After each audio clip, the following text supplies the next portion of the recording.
So, with regards to my sight, I mean, apart from the fact that I'm short-sighted, yeah, some of the issues that I've got written down on the sheet here. So the first one is bright or dim light. Constantly throughout the day, I find myself doing is changing the lighting. My eyes are very sensitive, so if it's like dim outside, I would like bright lights. If I'm doing detail work as well, I like bright lights. However, if it's like at the moment, the ambient temperature in here, the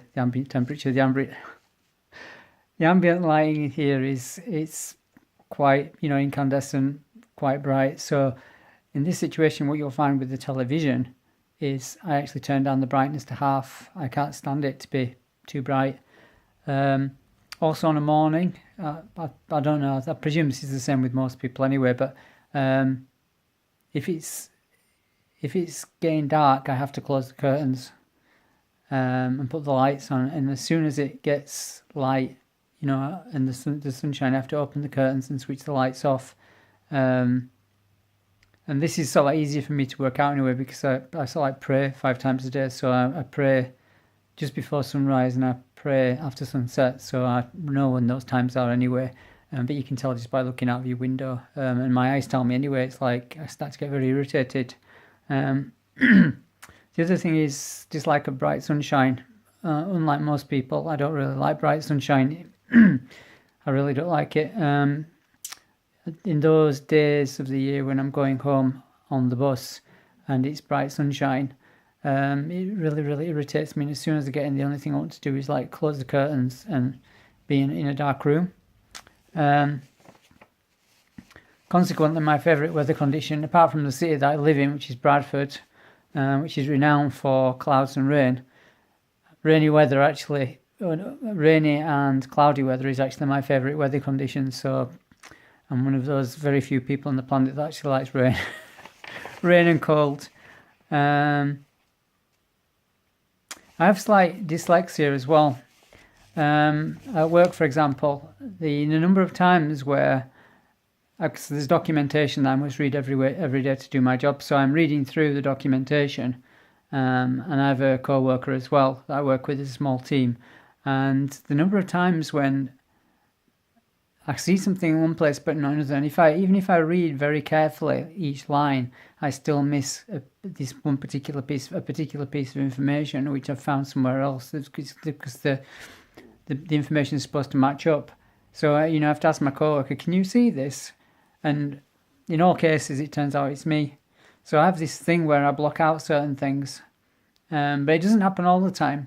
But it happened the other day as well. I was writing something on social media, and I read a sentence, and then I thought, hang on a minute, I didn't write that. It doesn't make sense. And I read back carefully, and I actually literally missed out a word.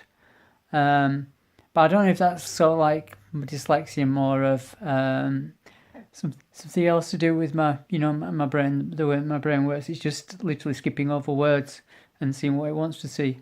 Although that's not what I would have wanted it to see, because that was not the import of what I'd written. It was something exactly the opposite.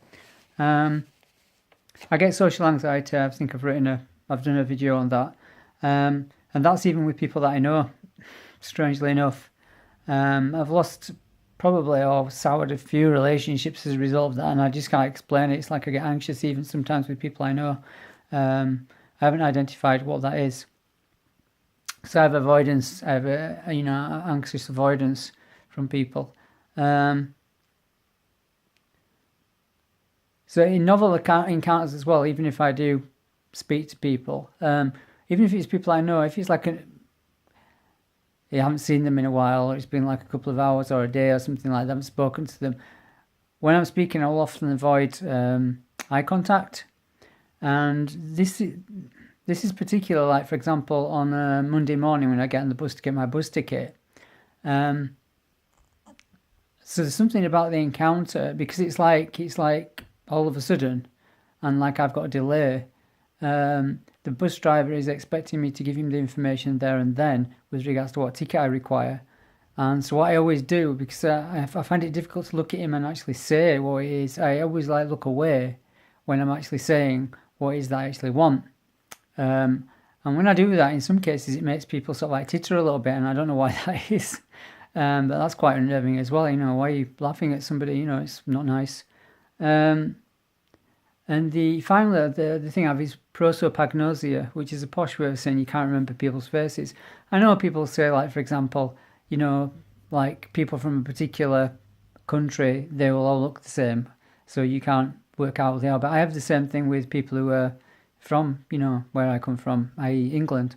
Um, and so yeah, literally, if I don't see somebody on a regular basis for a prolonged period of time, it'll be difficult for me to actually remember their face. And obviously, sometimes people get a bit offended by that oh, you don't, or they get a bit surprised, taken aback that, oh, you don't remember who I am. Well, no, I don't remember. Sorry, I've got a problem with faces. I can't recognise them unless I've spent a significant amount of time looking at them.